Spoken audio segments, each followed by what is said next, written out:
Dear students, ഇന്ന് നമുക്ക് zoology 3rd chapter structural organisation in animals ഈ പാഠത്തിലെ പരീക്ഷയ്ക്ക് വരാവുന്ന സാമ്പിൾ ക്വസ്റ്റ്യൻസ് പരിചയപ്പെടാം. ആദ്യം 1 മാർക്കിൻ്റെ ചോദ്യങ്ങൾ. ആദ്യത്തെ ചോദ്യം ശ്രദ്ധിക്കൂ. Observe the first pair of words and write a suitable word for the second pair. ആദ്യത്തെ ജോഡി ശ്രദ്ധിച്ച് രണ്ടാമത്തെ ജോഡി പൂർത്തീകരിക്കുക. Tendon attach skeletal muscles to bone ligaments dash. അപ്പോൾ ടെൻഡൻ ഒരു ഡെൻസ് റെഗുലർ കണക്റ്റീവ് ടിഷ്യൂ ആണെന്ന് നിങ്ങൾക്കറിയാം. അത് മസിൽസിനെ ബോൺസുമായി കണക്ട് ചെയ്യുന്നു. അപ്പോൾ ലിഗമെൻറ്റ്സ് എങ്ങനെയാണ് കണക്ട് ചെയ്യുന്നത് ആണ് നമ്മൾ എഴുതേണ്ടത്. ലിഗമെൻറ്റ്സ് എങ്ങനെയാണ്?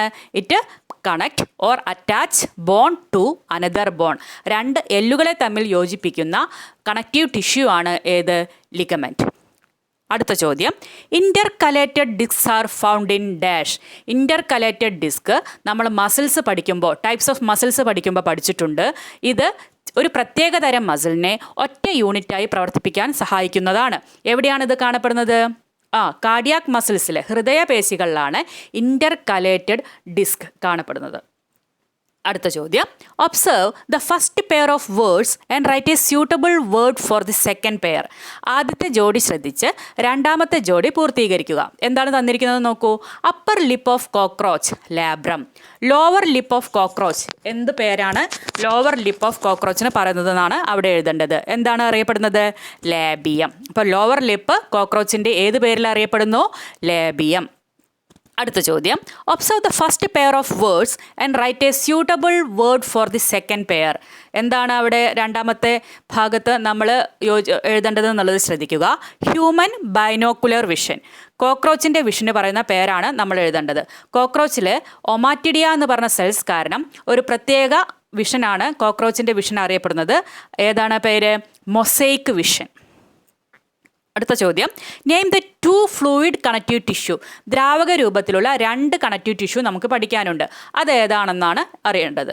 Okay, blood and lymph. ബ്ലഡും ലിംഫ്, ലസിക എന്ന് പറയുമല്ലോ നമ്മൾ, ലസിക. ഓക്കെ, ലസിക സ്രവം. അടുത്തത്. Identify the type of epithelium and cite the location. തന്നിരിക്കുന്ന ആവരണകല ഏത് വിഭാഗത്തിൽപ്പെട്ടതാണ്, എവിടെ കാണപ്പെടുന്നു എന്നാണ് എഴുതേണ്ടത്. അപ്പോൾ 3 ടൈപ്പ് എപ്പിത്തീലിയം നമ്മൾ സിമ്പിൾ എപ്പിത്തീലിയത്തിൽ പഠിച്ചിട്ടുണ്ട് അല്ലേ. അതിൽ ഈ ഫ്ലാറ്റൻ സെൽസ് ആണ് ഇവിടെ തന്നിരിക്കുന്ന ചിത്രം. അത് ഏതാണ്? Squamous epithelium. ഈ സ്ക്വാമസ് എപ്പിത്തീലിയം എവിടെ കാണപ്പെടുന്നു? ബ്ലഡ് വെസൽസിലും ആൽവിയോളെ, ലങ്സിൽ, അതായത് വായു അറകളിലുമാണ് സ്ക്വാമസ് എപ്പിത്തീലിയം കാണപ്പെടുന്നു എന്നുള്ളത് എഴുതണം. അടുത്ത ചോദ്യം. Name the specialised tissues to store fat. കൊഴുപ്പ് സംഭരിക്കുന്ന കോശങ്ങൾക്ക്, കലയ്ക്ക് പറയുന്ന പേരെന്താണെന്നാണ് പറയേണ്ടത്. ഏതാണ്? Adipose tissue. കൊഴുപ്പ് സംഭരിച്ചു വയ്ക്കുന്ന കോശങ്ങൾക്ക് പറയുന്ന പേരാണ് ആഡിപ്പോസ് ടിഷ്യൂ. അടുത്ത ചോദ്യം. Observe the first pair of words and A suitable word for the second pair. എന്താണ് തന്നിരിക്കുന്നത്? Gizzard, grinding of food. ഇത് കോക്രോച്ചിൻ്റെ എലിമെൻ്ററി കനാലിൻ്റെ ഒരു ഭാഗമാണ് ഗിസാർഡ്. ആ ഗിസാർഡിൻ്റെ ഫംഗ്ഷനാണ് അവിടെ തന്നിരിക്കുന്നത്, ഗ്രൈൻഡിങ് ഓഫ് ഫുഡ്. അപ്പോൾ ക്രോപ്പാണ്. ക്രോപ്പ് കോക്രോച്ചിൻ്റെ എലിമെൻ്ററി കനാലിൻ്റെ വേറൊരു പാർട്ടാണ്. അതിൻ്റെ ഫംഗ്ഷനാണ് നിങ്ങൾ എഴുതേണ്ടത്. എന്താണ്? Storage of food. അതായത് ഭക്ഷണം സംഭരിക്കുന്നു, കഴിക്കുന്ന ഭക്ഷണം സംഭരിച്ചു വെക്കുന്നത് എവിടെയാണ്? ക്രോപ്പിലാണ്. ക്രോപ്പ് കഴിഞ്ഞിട്ടാണ് ഭക്ഷണം എവിടെ എത്തുന്നത്? ഗിസാർഡിലെത്തുന്നത്. അടുത്ത ചോദ്യം. Tendons and ligaments are examples of dash type of connective tissue. ടെൻഡനും ലിഗമെൻറ്റും ഏതു തരം യോജക കലയാണ് എന്നാണ് എഴുതേണ്ടത്. ഇത് നേരെ ഫില്ല് ചെയ്യാൻ വരാം, അല്ലെങ്കിൽ ഓപ്ഷൻസ് നിന്ന് തിരഞ്ഞെടുക്കാൻ വരാം.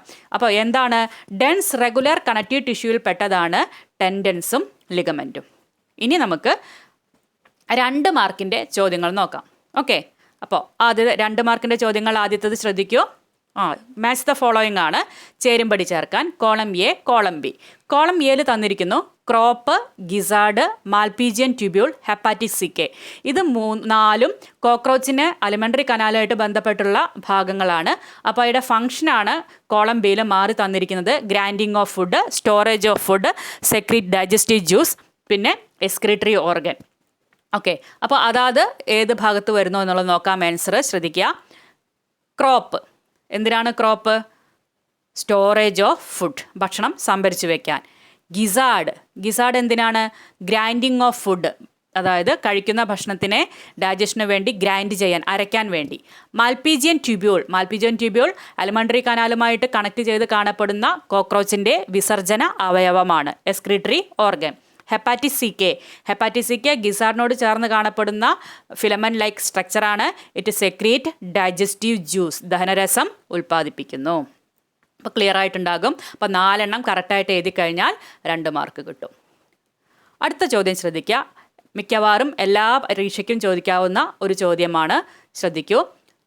If the head of a cockroach is cut off it will still live for 1 week.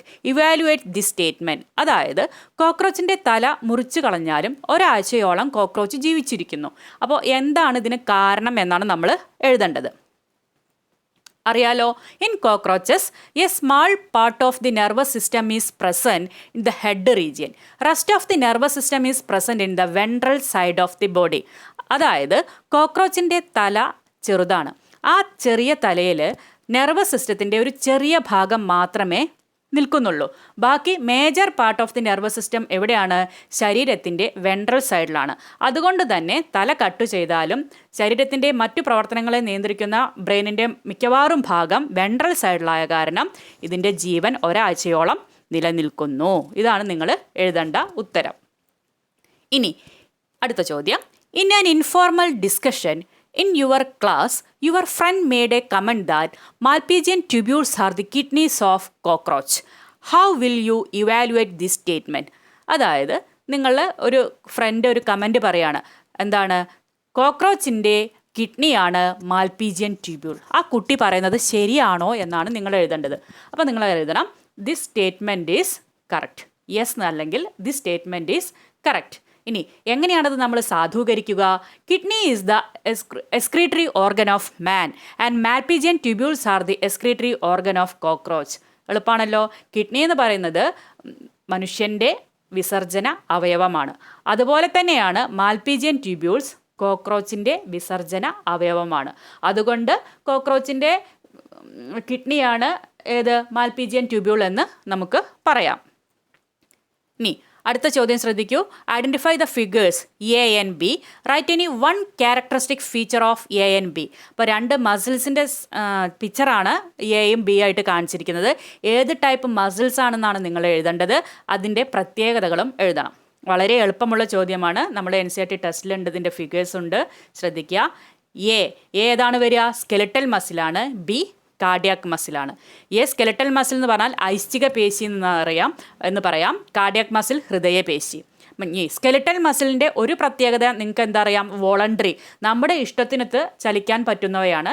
They are attached to skeleton, എല്ലിനോട് ചേർന്ന് കാണപ്പെടുന്നു. ഇനി കാർഡിയാക് മസിൽ ഇൻവോളണ്ടറി, നമ്മുടെ നിയന്ത്രണത്തിലല്ല കാർഡിയാക് മസിൽസിൻ്റെ ചലനം. അതുപോലെ it can be seen in heart, ഹൃദയത്തിലാണ് കാണപ്പെടുന്നത്. അപ്പോൾ നിങ്ങൾക്ക് ഇതിൻ്റെ പ്രത്യേകതകളും കൂടി എഴുതി കഴിഞ്ഞാൽ ഫുൾ മാർക്ക് കിട്ടും. അടുത്തത് നോക്കൂ. Alimentary canal of cockroach is given. Label the parts identified as A B C and D. 4 ഭാഗം ലേബൽ ചെയ്യണം കോക്രോച്ചിൻ്റെ എലിമെൻ്ററി കനാലിൽ. അതിൻ്റെ ബി ക്വസ്റ്റ്യൻ വന്നിരിക്കുന്നത് write the function of C.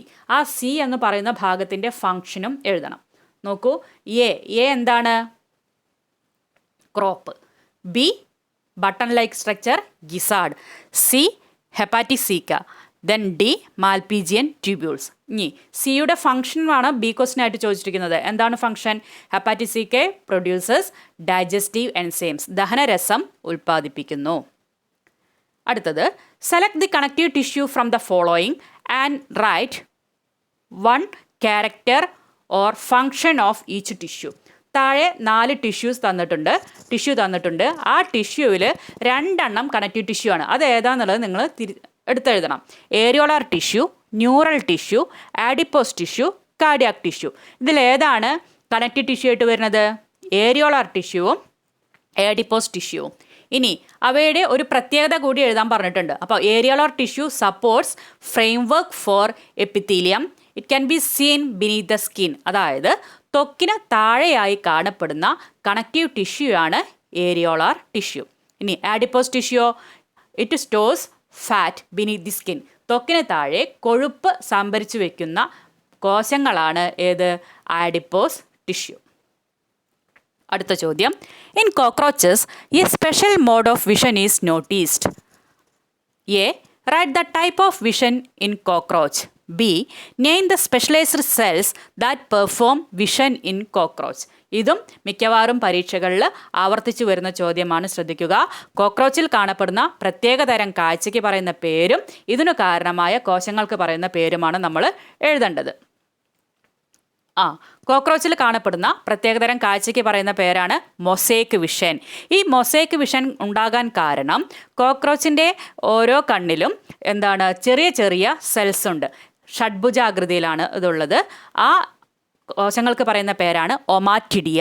ഈ ഒമാറ്റിഡിയ വഴി സൂക്ഷ്മമായിട്ടുള്ള വ്യക്തതയില്ലാത്ത മൊസൈക്ക് ടൈപ്പ് വിഷനാണ് ഉണ്ടാകുന്നത്.